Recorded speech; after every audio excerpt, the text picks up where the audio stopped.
Hi everyone, welcome to biology world. তো জেনপাস Yuji 2025 জন্য বায়োলজির সবথেকে মোস্ট ইম্পর্ট্যান্ট টপিক বা চ্যাপ্টার কোনগুলো তার উপর একটা ডিটেলস ভিডিও আজকে হতে চলেছে।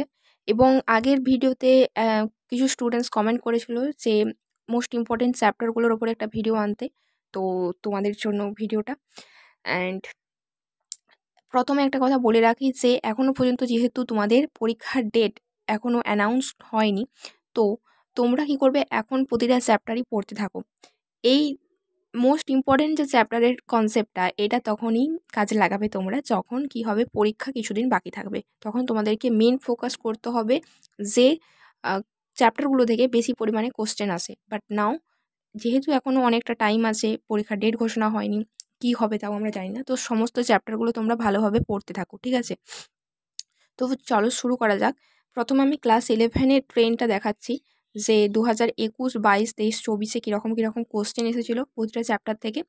তারপর তোমাদের ক্লাস 12-এরটাও দেখাবো, ঠিক আছে? তারপর আমি ওভারঅল একটা বলে দেবো যে কোনগুলো থেকে কোশ্চেন আসার সম্ভাবনা সব থেকে বেশি এবং কোনগুলোকে তোমাদের ফোকাস করতে হবে।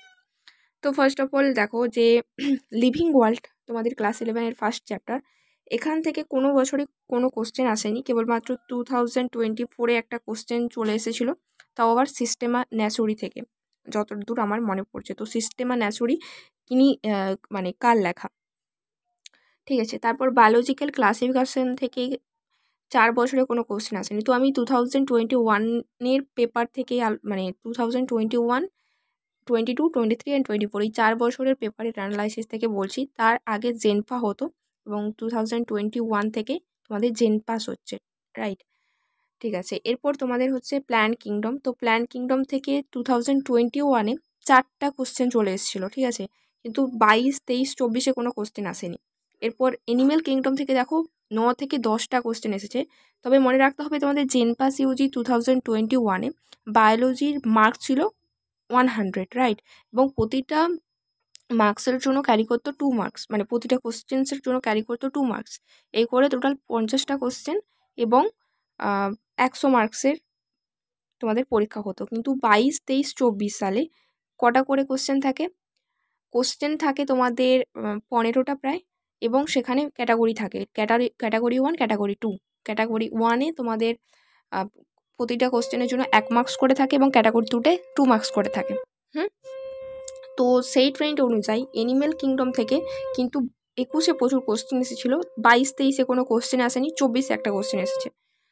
এরপর তোমাদের মরফোলজি থেকে 21-এ এসেছে 1 থেকে 2টা কোশ্চেন, 22, 23-এ কোনো কোশ্চেন আসেনি, 24-এ এসেছে একটা কোশ্চেন। অ্যানাটমিতেও 2 থেকে 3টে কোশ্চেন, 22, 23-এ কোনো কোশ্চেন আসেনি, 24-এ একটা এসেছে। স্ট্রাকচারাল অর্গানাইজেশন থেকে 21-এ একটা কোশ্চেন এসেছে, 22, 23-এ কোনো কোশ্চেন আসেনি। সেল থেকে দেখো, সেল থেকে প্রতি বছরই প্রায় তোমাদের কোশ্চেন এসেছে। 21-এ যেহেতু মানে নাম্বার অফ কোশ্চেন বেশি ছিল, দেখো কোশ্চেনের নাম্বারটাও বেশি, 4 থেকে 5টা, 22-এ একটা, 23-এ 3টে অ্যান্ড 24-এ 5টা কোশ্চেন এসেছে। তো সেল ইম্পর্টেন্ট কতটা বুঝতে পারছো। সেল ইউনিটটা, সেল ইউনিট বলতে তোমাদের cell the unit of life, biomolecules, সেই সাথে cell cycle and cell division, এই 3টে চ্যাপ্টার মিলিয়ে তোমাদের সেল ইউনিট রয়েছে। তো আমি এখানে সেল লিখে রেখেছি, তার মানে এটা নয় যে শুধুমাত্র সেল দ্য ইউনিট অফ লাইফের কথা বলছি, টোটাল 3টে চ্যাপ্টার মিলিয়ে টোটাল সেল ইউনিট থেকে এতগুলো কোশ্চেন এসেছে। তবে তাও যদি বলো যে এই ইউনিটটার মধ্যে সবথেকে বেশি কোশ্চেন আসে কোথা থেকে, সেটা হচ্ছে sell cycle and cell division থেকে। বায়োমলিকিউলস থেকে 1টা কি 2টো কোশ্চেন আসে। এই দেখো 5টা যে 24-এ কোশ্চেন এসেছে, তার মধ্যে কিন্তু বায়োমলিকিউলস থেকে হয়তো একটা কোশ্চেন এসেছে, বাদ বাকি সব কোশ্চেনগুলো এসেছে তোমাদের সেল সাইকেল সেল ডিভিশন থেকে। তো sell cycle and cell division important খুব চ্যাপ্টারটা। ট্রান্সপোর্ট অ্যান্ড প্ল্যান্টস থেকে কোনো বছর কোনো কোশ্চেন আসেনি, একটা কোশ্চেন এসেছে 24-এ, খুব সহজ ছিল তাও। মিনারেল নিউট্রিশন থেকে কোনো বছরই কোনো কোশ্চেন আসেনি। ফটোসিনথেসিস থেকে একটা কোশ্চেন এসেছে 21-এ, তারপর থেকে কোনো কোশ্চেন আসেনি। রেসপিরেশন থেকে 2টো কোশ্চেন এসেছিলো 21-এ, তারপর থেকে কোনো কোশ্চেন আসেনি। নাও তারপর তোমাদের রয়েছে প্ল্যান্ট গ্রোথ অ্যান্ড ডেভেলপমেন্ট, 1টা থেকে 2টো 21-এ এসেছে, 22-এ আসেনি, 23-এ এসেছে একটা, 24-এ এসেছে একটা। ডাইজেশন থেকে 21-এ একটা কোশ্চেন এসেছে। এরপর তো তোমাদের এখন তো ডাইজেশন চ্যাপ্টারটাই পুরো নেই, এনসিইআরটি বই থেকে পুরো তুলে দিয়েছে ডাইজেশন, তো ডাইজেশন পড়ারও দরকার নেই। তো আমি পুরোটা বলে দিচ্ছি কোথা থেকে কোথা কোশ্চেন এসেছে, তারপর আমি বলবো যে কোনগুলো ফোকাস করতে হবে, ঠিক আছে? ব্রিদিং অ্যান্ড এক্সচেঞ্জ থেকে কোনো বছরই কোশ্চেন আসেনি। বডি ফ্লুইডস থেকে 23-24 একটা করে কোশ্চেন। এক্সক্রি প্রোডাক্ট থেকেও কোনো বছর কোনো কোশ্চেন আসেনি। লোকোমোশন থেকে তোমাদের কোশ্চেন এসেছে 21-এ একটা, অ্যান্ড 21-এ একটা, তারপর 22-এ আসেনি, 23-এ একটা এসেছে, 24-এ আসেনি। নিউরাল কন্ট্রোল থেকেও 21-এ এবং 23-এ এসেছে, অ্যান্ড 22-23-এ আসেনি। কেমিক্যাল কোঅর্ডিনেশন থেকেও প্রায় কোশ্চেন নেই বলতে গেলেই হয়, একটা দুটো হয়তো এসেছে, মিস্টেক হতে পারে আমার থেকে। ঠিক আছে, তো এই ক্লাস 11 থেকে তাহলে এটা দেখে তোমরা কি বুঝতে পারছো যে কোন কোন চ্যাপ্টারগুলো তোমাদের জন্য ইম্পর্টেন্ট। তো ফার্স্ট অফ অল বলে রাখি যে কোন চ্যাপ্টারগুলো একদমই পড়তে হবে না। তো পড়তে হবে না একদমই ডাইজেশন চ্যাপ্টারটা, কারণ তোমাদের এটা সিলেবাসেই নেই। ঠিক আছে, ট্রান্সপোর্ট ইন প্ল্যান্টস এটাও সিলেবাসে নেই। তো এই দুটো চ্যাপ্টার একদম পড়ার দরকার নেই। অ্যান্ড মিনারেল নিউট্রিশন 3টে চ্যাপ্টার হয়ে গেল। ঠিক আছে, এরপর ওপরের দিকে লিভিং ওয়ার্ল্ড চ্যাপ্টারটা খুবই ছোট, মানে চাইলে পড়তে পারো, এবং লাস্ট মিনিটে এখন তো মানে খুবই খুবই সহজ কোশ্চেন আছে এখান থেকে। ঠিক আছে, তো এটা একটু দেখে রাখবে, বাট যদি না পারো তাহলে পড়ারও দরকার নেই। বায়োলজিক্যাল ক্লাসিফিকেশান থেকেও কোনো বছর কোনো কোশ্চেন আসেনি, তবে বাই চান্স যদি চলে আসে তখন কী করবে, তো দেখে রাখবে এই দুটো living world and biological classification চ্যাপ্টারটা লেস ইম্পর্টেন্ট। তবে প্ল্যান্ট কিংডম ইম্পর্টেন্ট রয়েছে, animal kingdom important, morphology, anatomy, structural অর্গানাইজেশনটাও পড়ে রাখবে, কারণ অ্যানিম্যাল টিস্যু রয়েছে এখান থেকে। অ্যানিম্যাল টিস্যু সম্পর্কে না জানলে বাকি চ্যাপ্টারগুলো রিলেট করতে পারবে না, তো এটাও ইম্পর্টেন্ট। সেল তো very much important. Photosynthesis and respiration একটুখানি করে দেখে রাখবে। And plant growth and development খুব খুব ইম্পর্টেন্ট।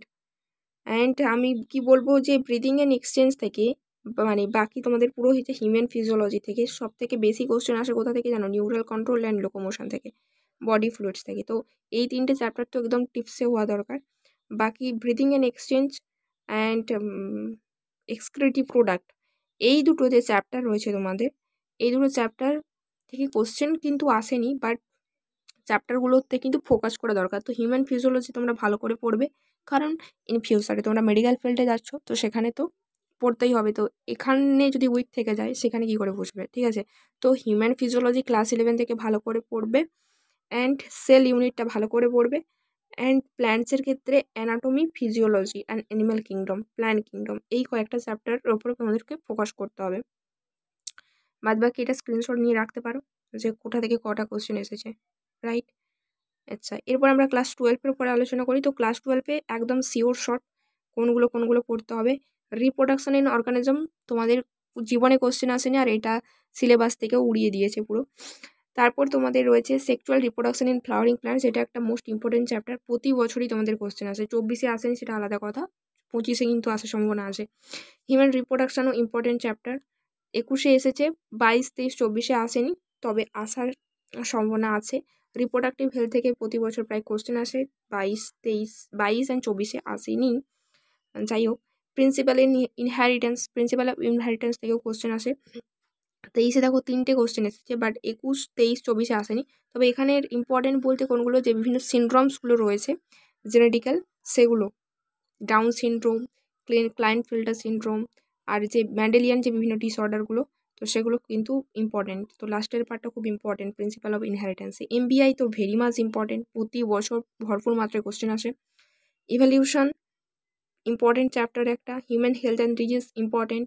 স্ট্র্যাটেজিস এটা বাদ দিয়ে দাও। মাইক্রোবস ইন হিউম্যান ওয়েলফেয়ার এটাও বাদ দিয়ে দাও, এই দুটো থেকে কোনো কোশ্চেন আসেনি। বায়োটেকনোলজি দেখো প্রতি বছর একটা করে কোশ্চেন এসেছে, তো বায়োটেকনোলজি কিন্তু ইম্পর্টেন্ট চ্যাপ্টার। বায়োটেকনোলজির বলতে দুটো চ্যাপ্টার রয়েছে, প্রিন্সিপাল আর একটা হচ্ছে অ্যাপ্লিকেশন, তো দুটোই ইম্পর্টেন্ট। অ্যান্ড ইকোলজি বলতে ইকোলজিতে 9 থেকে 10টা কোশ্চেন এসেছে দেখো 2021-এ। তারপর 22-এ এসেছে 3টে, তারপর তোমাদের 23-এ এসেছে 1 থেকে 2টো কোশ্চেন, অ্যান্ড 4 থেকে 5টা কোশ্চেন এসেছে তোমাদের 24 সালে।